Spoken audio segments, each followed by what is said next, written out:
வணக்கம். இன்றைய பிஎம்சியின் பிரதான செய்திகளை வழங்குவதற்காக நான் ஷாலினி மூர்த்தி.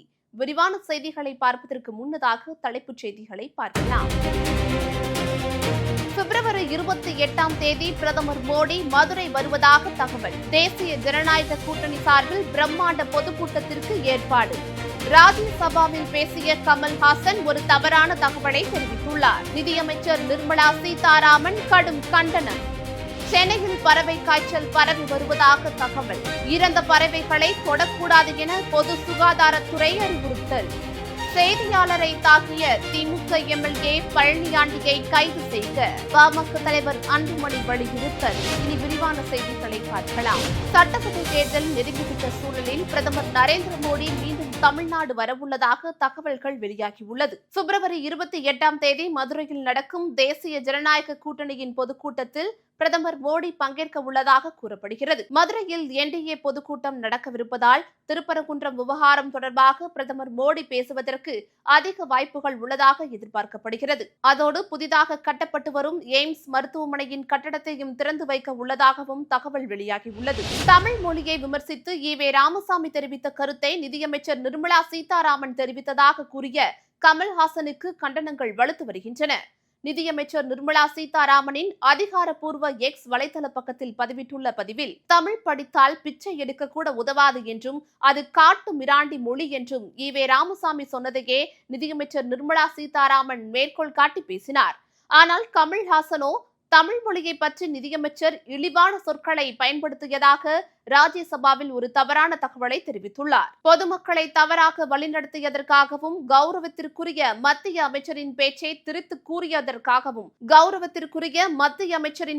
திரித்து கூறியதற்காகவும் அதனை செய்தியாக வெளியிட்ட செய்தி நிறுவனமும் உடனடியாக மன்னிப்பு கோர வேண்டும் என்று பதிவிட்டுள்ளார். சென்னை அடையாறு பகுதியில் மர்மமான முறையில் காகங்கள் உயிரிழந்த சம்பவத்தில் H5N1 பறவை காய்ச்சல் பாதிப்பு இருப்பது போபாலில் உள்ள ஆய்வகத்தில் உறுதி செய்யப்பட்டுள்ளது.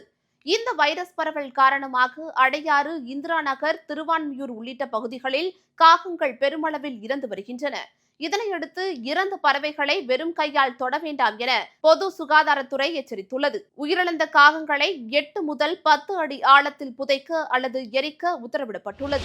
நில அபகரிப்பு புகாரின் அடிப்படையில் அமைச்சர் பழனிவேல் தியாகராஜனிடம் விசாரணை நடத்த உத்தரவிடக் கோரி சென்னை உயர்நீதிமன்றத்தில் மனு தாக்கல் செய்யப்பட்டுள்ளது. சென்னை உயர்நீதிமன்றத்தில் மதுரையைச் சேர்ந்த ஜெய் பாலாஜி என்பவர் தாக்கல் செய்துள்ள மனுவில், தனக்கு சொந்தமாக கொடிக்குளம் கிராமத்தில் 2.26 ஏக்கர் நிலம் உள்ளது என்றும் தனது நிலத்தை வீட்டு மனைகளாக மாற்ற உதவி செய்வதாக கூறிய அமைச்சர் PTR பழனிவேல் தியாகராஜன் அவரது ஆர்டரின் பெயரில் பொது அதிகார பத்திரமாக மாற்றியதாகவும் கூறியுள்ளார். நெல்லையப்பர் கோவிலில் அண்ணா நினைவு தினத்தையொட்டி சமபந்தி விருந்து நடைபெற்றது. சபாநாயகர் அப்பாவு பங்கேற்ற இந்த நிகழ்ச்சியில் நரிக்குறவரின் குழந்தைகளுக்கு அனுமதி மறுக்கப்பட்டதாக குற்றச்சாட்டு எழுந்தது. இந்த நிலையில் கோவில் நிர்வாகம் சிசிடிவி காட்சியை வெளியிட்டு விளக்கம் அளித்துள்ளது. உணவு முடிந்ததால் தான் குழந்தைகள் திருப்பி அனுப்பி வைக்கப்பட்டதாக தெரிவிக்கப்பட்டுள்ளது. இந்த நிலையில் சிசிடிவி காட்சிகளுக்கும் விளக்கத்திற்கும் எந்த சம்பந்தமும் இல்லை என மக்கள் அதிருப்தி தெரிவித்துள்ளனர். தமிழகத்தில் புதிதாக உருவாக்கப்பட்ட 4 அனல் மின் நிலையங்களில் இருந்து கடந்த 4.5 ஆண்டுகளில்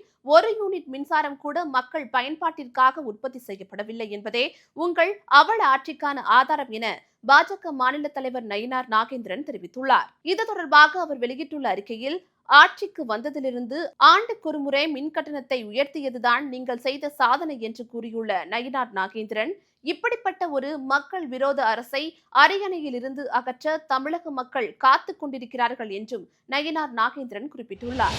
செய்தியாளர்கள் மீது தாக்குதல் நடத்திய ஸ்ரீரங்கம் தொகுதி திமுக எம்எல்ஏ பழனியாண்டியை கைது செய்ய வேண்டும் என்று பாமக தலைவர் அன்புமணி வலியுறுத்தியுள்ளார். கரூர் மாவட்டம் கிருஷ்ணராயபுரம் பகுதியில் விதிகளுக்கு புறம்பாக செயல்பட்ட கல்குவாரி குறித்து செய்தி சேகரிக்க சென்ற தனியார் செய்தி தொலைக்காட்சி செய்தியாளர், ஒளிப்பதிவாளர் மீது எம்எல்ஏ பழனியாண்டி மற்றும் அவரது ஆதரவாளர்கள் சரமாரியாக தாக்கிய வீடியோ வெளியானது. இந்த நிலையில் பழனியாண்டி எம்எல்ஏ மீது நடவடிக்கை எடுக்க வேண்டும் என்ற கோரிக்கை வலுவடைந்துள்ளது.